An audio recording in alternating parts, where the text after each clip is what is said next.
ఈ సంవత్సరం DGK Murthy Shramik award goes to V Vighneswararao, senior foreman electrical department. I request you to come to dais.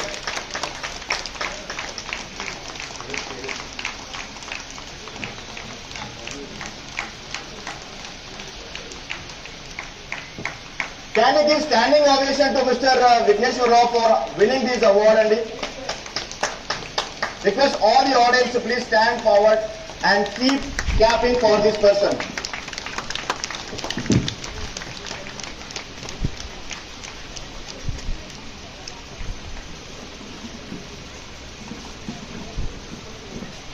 Vigneshwar Rao, can you just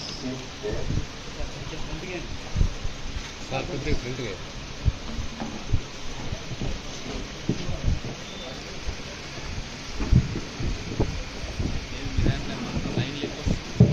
OnePlus mobiles. So Mr. Vigneshwar Rao garu, for his outstanding performance, ivala meeru Mr. DGK Murthy Shramik Award ni తీసుకోబోతున్నారు మన unit head నుంచి.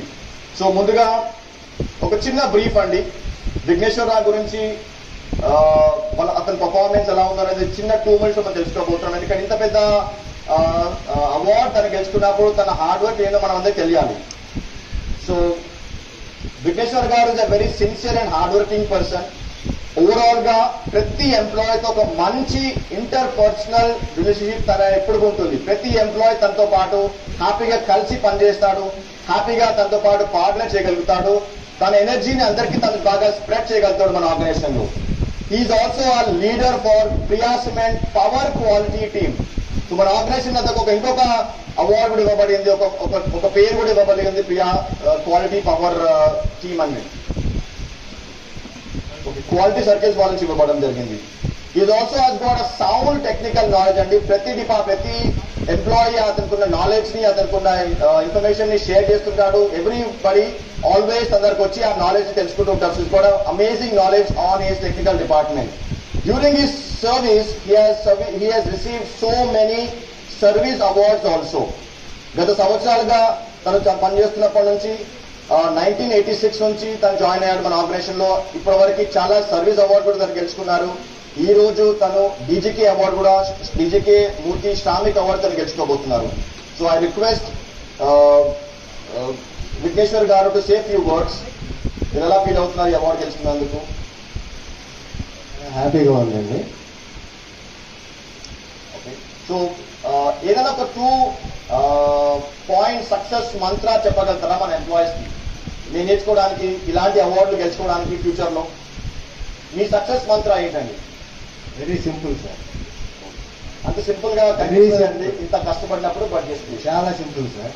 మనకి ఆ dedication అనేది చాలా simple sir. ఏదైనా మనకి ఒక ప్రాబ్లం వచ్చింది అంటే మనం సాల్వ్ చేయలేకపోయి మళ్ళీ ఇంకొకళ్ళు సాల్వ్ చేసినప్పుడు మన డ్యూటీ అయిపోయింది మనకెందుకులే అని వెళ్ళకుండా అది ఎలా సాల్వ్ చేశారు అనేది అనలైజ్ చేసుకుంటే నెక్స్ట్ టైం ఎవరితో పని లేకుండా మనమే చేయగలుగుతాం. ఫస్ట్ మనకి కమిట్మెంట్ ఉండాలి వర్క్ మీద. మన డ్యూటీ టైం అయిపోయింది లేదంటే నా భోజనం టైం అయిపోయింది అనేది కాకుండా అది అయిపోయేంత వరకు మనం అక్కడ ఉండి దాన్ని సాల్వ్ చేసిన తర్వాత మనం వెళ్తే మనకు ఉండే సాటిస్ఫాక్షనే వేరు. అలాగే నైట్ టైం ప్రాబ్లమ్స్ వస్తుంటాయి, వాళ్ళకి అర్థం కాదు, లేకపోతే ఇంకోటి షిఫ్ట్లో ఉన్న వాళ్ళకి. ఆ టైంలో కూడా ఏదో పథకం మీద ఇదవ్వకుండా మనం ఇమీడియట్లీగా అక్కడికి వెళ్ళి చేసి ఇచ్చేసుకుంటూ వస్తే ఆ తర్వాత మనకు వచ్చే ప్రాబ్లమ్స్ ఏంటి, మనం రిపీటెడ్గా ఏ ప్రాబ్లమ్స్ మనకు ఎదురవుతున్నాయి, ప్రతిసారి మనం ఇంటి దగ్గర నుంచి వెళ్ళి రావడం లేదంటే అర్ధరాత్రి ఫోన్ వస్తే మళ్ళీ పరిగెట్టుకెళ్ళడం అనేది కాకుండా దాన్ని పర్మనెంట్గా ఏ విధంగా ఇచ్చేయాలి అనే ఒక ఇది చేసుకుని దాన్ని సాల్వ్ చేసుకుంటూ ఉంటే డెవలప్మెంట్ అనేది కంటిన్యూ అవుతూ ఉంటుంది. ఒకసారి మనం చేసిన డెవలప్మెంట్ సక్సెస్ అయినప్పుడు దాన్ని కనుక మనం ఇచ్చేసుకోగలిగితే ఆ సక్సెస్ అన్నది మనల్ని అంతటితో ఆగనిపోతుంది. ఇక కంటిన్యూగా నెక్స్ట్ ఏం దొరుకుతుంది, ఈసారి ఏ ప్రాబ్లం చేద్దాం, ఇంకోటి ఏం చేద్దాం అనే ఒక ఇది వస్తుంది. ఆ ఇదిలో మనం ఇంకోటి చేయాల్సింది ఏంటంటే మనం చేసుకుంటూ వెళ్ళేది కాకుండా మనం ఉన్న టీంకి, అంటే సపోజ్ నేను ఏదో చేశాను, నేను లేకపోతే అది ఆగకూడదు. సో దాన్ని మళ్ళీ డాక్యుమెంటేషన్ ఒక డ్రాయింగ్ రూపంగానో ఒక స్టిక్కర్స్ రూపంగాను దాన్ని పెట్టి అందరు ఉన్నా లేకపోయినా కనీసం అవి చూసుకుని వాళ్ళు ఫాలో చేసి నెక్స్ట్ కంప్లీట్ చేసుకోవడానికి ఉంటుంది. ఈ అలవాటు నాకు ఎలా వచ్చిందంటే ఫస్ట్ మా మొదటి గురువు శ్రీనివాసరావు గారు అని చెప్పి ఉండేవారు ఎలక్షన్లో. ఆయన ఇచ్చిన ఫ్రీడమ్ నాకు. నేను ఇక్కడికి వచ్చి 1986లో నాకు 19 ఇయర్స్ ఏజ్. చాలా భయపడుతూ ఉండేవాడిని. ఆ టైంలో పవర్ కూడా చాలా కట్లు ఉండేవి. జనరేషన్ తక్కువ, ఇదంతా ఎక్కువ. ఆ టైంలో మన ప్లాంట్కే కాదు సిమెంట్ ప్లాంట్లు మొత్తానికి కూడా పవర్ కట్ ఇచ్చారు. ఓన్లీ 60% మాత్రమే వాడుకోవాలి, 40% వాడకూడదు అని. అయితే సిమెంట్ ప్లాంట్లో కంటిన్యూగా తిరగాలి. మనం ఏం చేసామంటే కంటిన్యూగా ఒక 20 రోజులు రన్ చేసుకునేవాళ్ళం, మిగిలిన 10 రోజులు డిస్పాచ్ కోసం వాడుకునేవాళ్ళం. ఈలోగా విజిలెన్స్ వచ్చి వాళ్ళు రాంగ్ క్యాలిక్యులేషన్లు చేసి పేవైజ్గా చేసి మీరు ఎక్కువ పవర్ వాడారు అని చెప్పేసి సీల్ చేసేసారు, పవర్ సీల్ చేసేసారు. అది కరెక్ట్గా డీజీకే మూర్తి గారు హాస్పిటల్లో ఉన్న టైంలో. ఆ ఇన్ఫర్మేషన్ ఆయనకి తెలియదు, ఏం చేయాలో ఎవరికి తెలియదు. ఫ్యాక్టరీకి సీల్ పడిపోయింది. సీల్ పడింది అన్న విషయం తెలియకుండానే మహానుభావుడు మనల్ని వదిలేసి వెళ్ళిపోయారు. ఆ టైంలో కంపెనీ బస్సులు పెట్టి ఎవరెవరు వెళ్తారో వెళ్ళండి అని చెప్పంటే అందరూ బయలుదేరారు. మా బాసు నన్ను పిలిచి ఏంటి అందరూ వెళ్తానంటున్నారు, నువ్వు ఎందుకు వెళ్తావు, నువ్వు వెళ్తావా లేదా అని అడిగారు.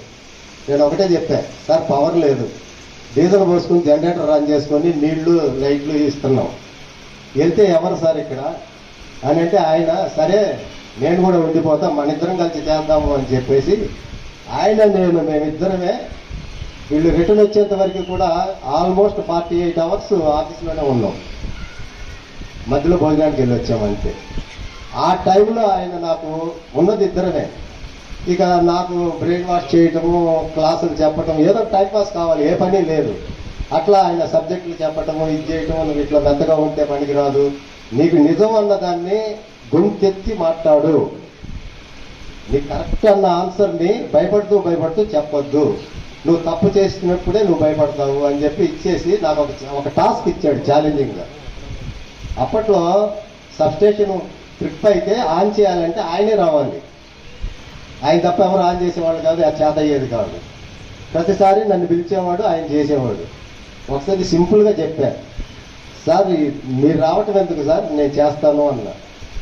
పర్మనెంట్ సొల్యూషన్ చేద్దాం సార్ అంటే సొల్యూషన్ నేను చెప్పను, నువ్వు ఎన్ని రోజులు తీసుకుంటావో తీసుకో, నువ్వు చేసి చూపించు నాకు అన్నాడు.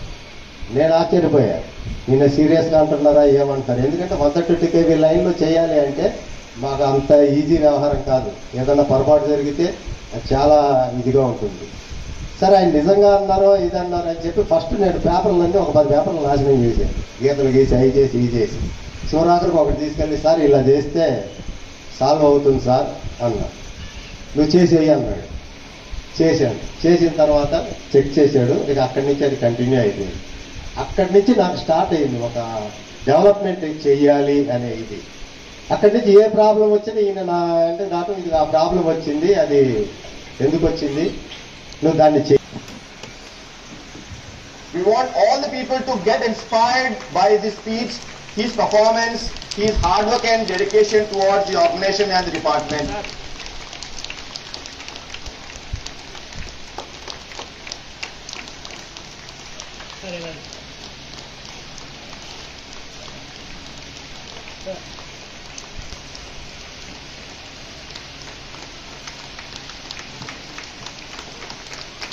Can we have round of applause to Mr. Vigneshwar Garu? I request Vigneshwar Garu's family to come to the dais for the photograph along with the top management.